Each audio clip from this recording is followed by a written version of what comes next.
Serangkaian memperingati Hari Lingkungan Hidup, DLHK Kota Denpasar kembali melaksanakan kegiatan bersih-bersih pantai di kawasan Pantai Padanggala, Kesiman Petilan, Denpasar. Selain bersih-bersih pantai, DLHK juga melaksanakan penanaman pohon di kawasan pantai. Saat ini saya bersama dengan Bapak Kadis dan akan menanyakan apa saja sih kegiatan yang dilakukan di Pantai Padanggala ini. Selamat pagi Pak Kadis. Ya Pak Kadis, ramai sekali Padanggala hari ini. Kegiatan apa aja sih yang dilaksanakan hari ini serangkaian dengan peringatan Hari Lingkungan Hidup? Pada hari ini kita melakukan kegiatan perayaan peringatan Hari Lingkungan Hidup sedunia.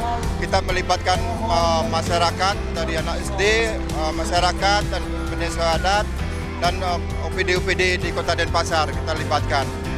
Itu dalam rangka peringatan ini kita melakukan kegiatan uji emisi, penimbangan sampah yang sudah dipungut oleh peserta dan penanaman pohon. Penanaman pohon sebanyak 250 pohon.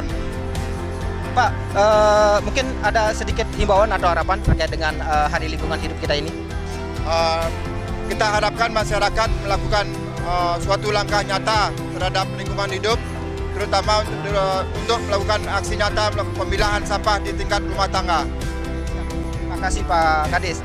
Ya, himbauan dari Pak Kadis, tetap jaga lingkungan, kebersihan, dan lakukan pemilahan sampah di rumah tangga.